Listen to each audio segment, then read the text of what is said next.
Como fazer dinheiro como 1% do Brasil? Esse vídeo vai ser separado em 3 tópicos. Como ganhar como 1%, depois eu vou quebrar e mudar suas expectativas sobre o tempo e eu vou finalizar te ensinando as estratégias que os mais ricos usam para investir. Só que antes de a gente começar, você tem que dar o seu like e se inscrever aqui no canal. É muito simples, tá? Então vamos lá.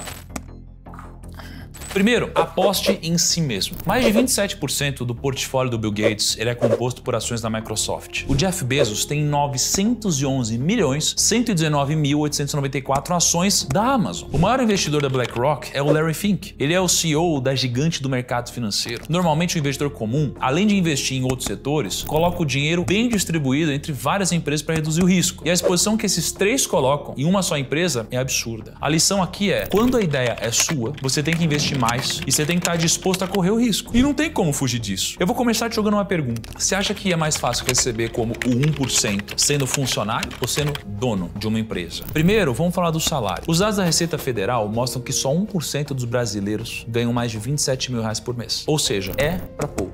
E para você ganhar 30 mil por mês, você precisa estar no topo do topo do topo da distribuição de renda no Brasil. É possível? Sim. Mas você está competindo com milhões de pessoas para um número bem limitado de vagas. Agora, do outro lado, vamos falar de empreender. No Brasil, tem cerca de 22 milhões de empresas ativas. Mas a realidade é que 50% dessas são MEIs, que faturam até R$ 6.750 por mês. Ou seja, bem longe do lucro de 27 mil. Esses são dados reais do painel das empresas do governo. Só que aí vem um detalhe. As outras 50% das empresas, que são micro ou pequenas, elas têm potencial para faturar e lucrar muito mais. A microempresa, que é um pouco maior que a MEI, tem um faturamento anual de até 360 mil. A empresa de pequeno porte tem faturamento anual entre 360 mil e 4,8 milhões. Para uma empresa lucrar 30 mil por mês, eu arredondei para ficar mais simples aqui, ela precisaria, na média, faturar mais de 100 mil reais por mês e ter uma margem de lucro de 30%. Mas o dono de uma microempresa, que não tem muitos custos com maquinário ou funcionários, pode ter uma margem de lucro muito maior e tirar quase 30 mil por mês. Dá trabalho? É claro que dá, mas pensa comigo. 50% das empresas têm chances reais de chegar nesse nível, enquanto o salário de quase 30 mil é coisa para só 1% dos trabalhadores. E se você quiser ignorar completamente essa estatística e ainda perseguir o caminho do mercado de trabalho, se tornar um diretor especialista, porque você ama o que você faz, ou porque você não quer ter os ônus de uma empresa, você vai ter que apostar em você de qualquer forma. Essas daqui que eu vou te mostrar agora são as profissões com a maior média salarial segundo a FGV. Médicos especialistas, matemáticos, atuários estatísticos, geólogos,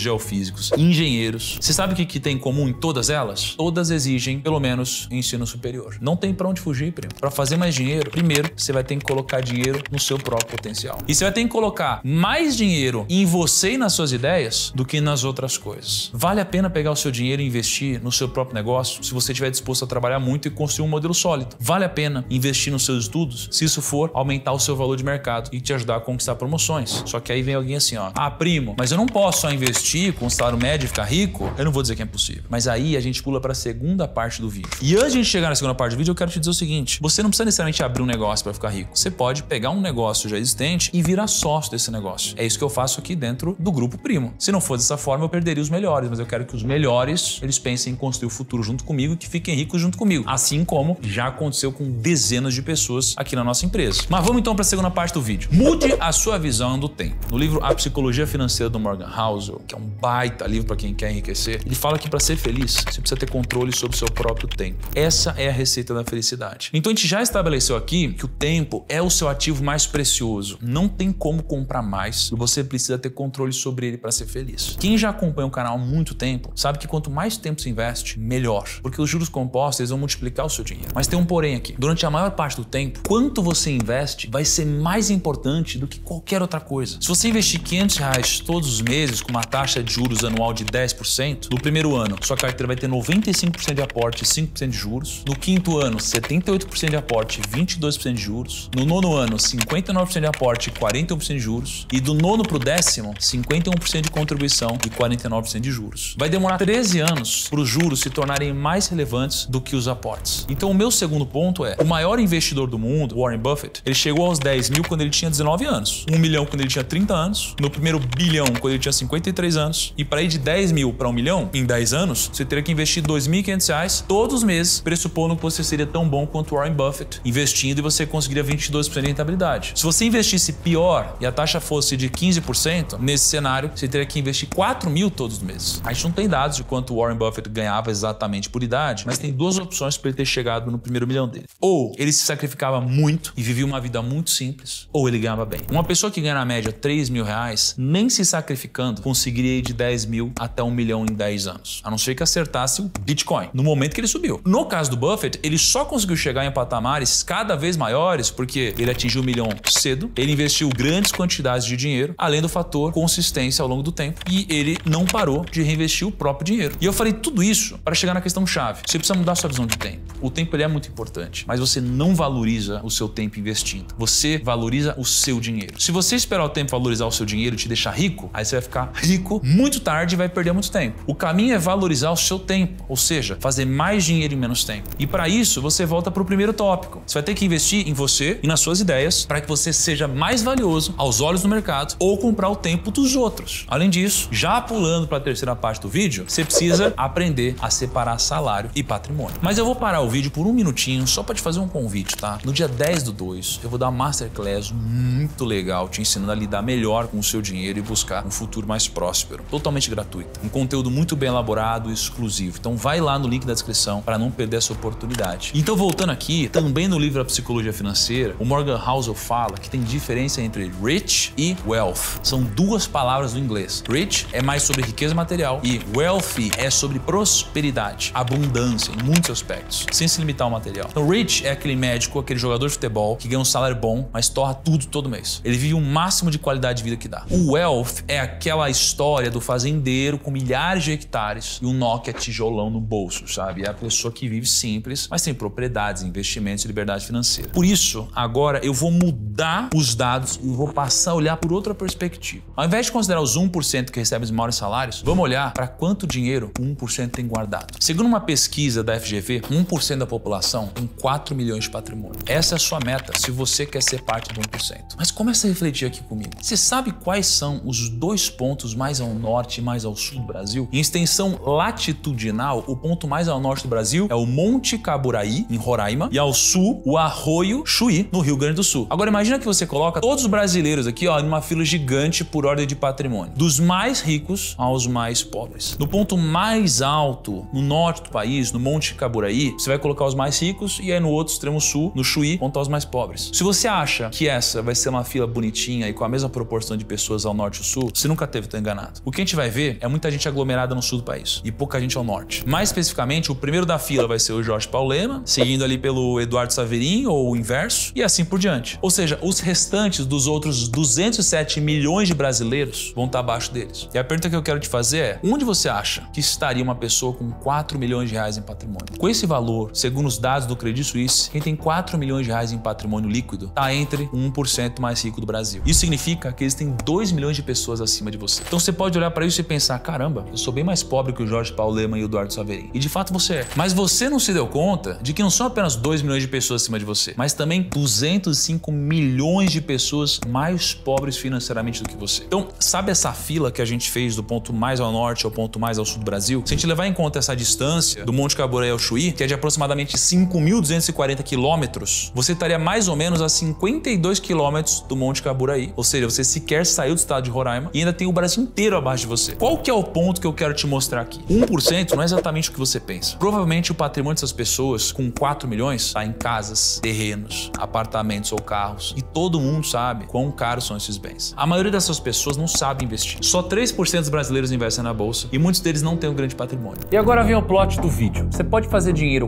como 1%, mas você não pode cuidar do seu dinheiro como 1%. Você tem que cuidar melhor pra você ficar rico de verdade. Qual que é o ponto? Para fazer dinheiro, você precisa de um único projeto. É o seu plano A. 99% das pessoas que têm dinheiro ficaram ricas com esse único projeto. Agora, para investir, você não pode ter um único projeto. Você precisa diversificar o seu patrimônio em algumas caixinhas diferentes. O que você vai precisar fazer então é o seguinte: você vai fazer dinheiro com 1%, então tem um único projeto, mas não invista seu dinheiro como 1%? O 1% ele não sabe investir. Pensa comigo, não adianta nada você ter 4 milhões de patrimônio e fazer parte do 1% se você tem uma casa de 2 milhões, um carro de 500 mil e uma casa na praia de 1,5 milhão. Nesse caso, você está um passo da dívida e você ainda vende seu tempo para ganhar mais dinheiro. Se você é demitido ou a sua empresa quebra, você vai voltar para estaca zero, você vai ter que vender tudo que você tem. Eu vou dar alguns exemplos reais aqui para você. Vocês lembram da dupla Rick Renner, que cantava o sertanejo? Um bom tempo atrás, eles acabaram rompendo a dupla e o Rick hoje está com os bens penhorados pela justiça brasileira para quitar uma dívida milionária. Lá em 2017, ele fez um empréstimo com os produtores rurais, logo depois de romper a dupla de sertanejo. A ideia dele era se juntar com o Giovanni, que é um outro cantor sertanejo, mas aparentemente não deu certo. Hoje a dupla Rick Renner constitui uma dívida no valor de R$639 mil.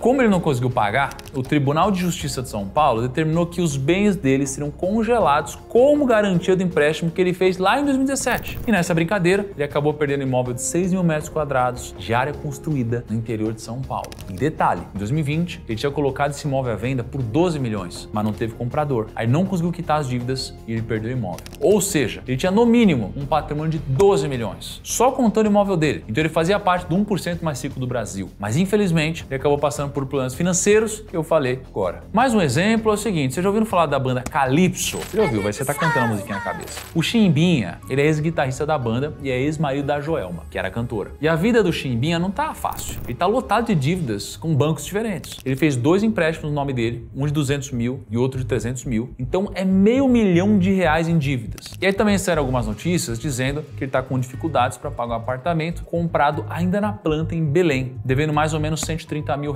Sem falar que ele ainda tem dívida das empresas em sociedade com a Joelma. Então se você procurar bem, você vai descobrir que tem notícia de 2005 falando que a banda Calypso vendeu 5 milhões de CDs naquele ano. Se a gente colocar cada CD custando R$10, tá falando de R$50 milhões. 20 anos atrás, o que daria hoje cerca de R$150 milhões. E se, sei lá, 10% disso virou lucro pro bolso do Chimbinha, você tá falando de R$15 milhões. Só no ano de 2005. E eu nem tô colocando lucro com os shows que eles faziam. Então aqui tá mais um exemplo de uma pessoa que tinha tudo para estar dentro do 1%, investiu no único projeto, fez dinheiro, mas não soube gerenciar o que ganhou. Então tem vários outros exemplos de famosos e não famosos que sabiam fazer dinheiro, mas não sabiam como gerir essa grana. E para falar a verdade, eu tenho certeza que você tem alguém da sua família ou algum amigo próximo que conhece alguém que ganhou um bom dinheiro durante a vida e os herdeiros não viram o único real. Então você já entendeu até aqui que você precisa fazer dinheiro como 1%, mas não pode investir como 1%. A pergunta que fica agora é, como eu devo investir no patrimônio? E a resposta para essa pergunta é simples. Sabe por quê? Porque teve um cara, lá em 1952, que resolveu esse problema para você. O nome dele era Harry Markowitz. Ele foi um economista americano que criou a teoria moderna do portfólio.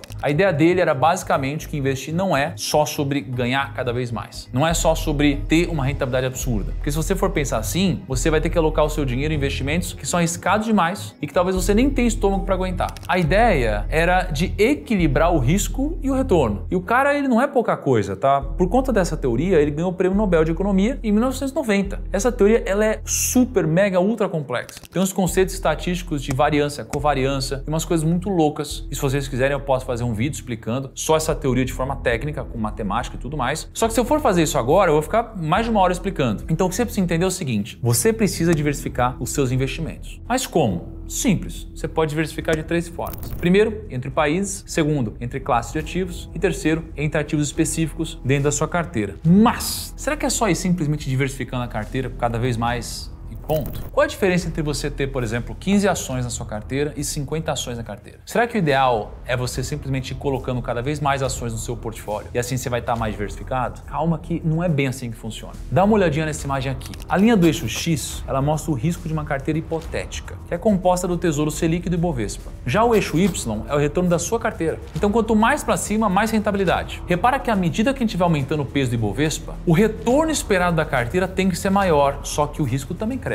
Uma carteira com mais ações tende a ter um retorno maior, só que a volatilidade também vai ser maior. A pergunta que você precisa se fazer agora é, onde os benefícios da diversificação terminam? Onde é o seu ponto ótimo? E o nosso amigo Markowitz, ele fatiou o conceito em 2 termos, o diversificável e não diversificável. O diversificável, como o próprio nome fala, ele está atrelado aos riscos específicos de cada ativo e são possíveis de serem neutralizados. Então você precisa diversificar a sua carteira e ter ações de vários segmentos e precisa ter várias classes de ativos ativos diferentes, como eu estava falando agora há pouco. Agora, o risco não diversificável é quando a gente tem grandes riscos sistêmicos, quando a gente tem problemas macroeconômicos, desastres naturais, crises financeiras, crise política, esse tipo de coisa. O risco sistêmico, que é esse tipo de risco mais geral do mercado, a gente não tem muito o que fazer para se proteger. Mas o risco não sistêmico, você se protege aumentando o número de ativos na carteira. Então o ideal é que você tenha ali algo próximo de 15 ativos, aqui vai ser o limite de diversificação para a eliminação do risco diversificável, até o momento que a curva se torna uma reta infinita que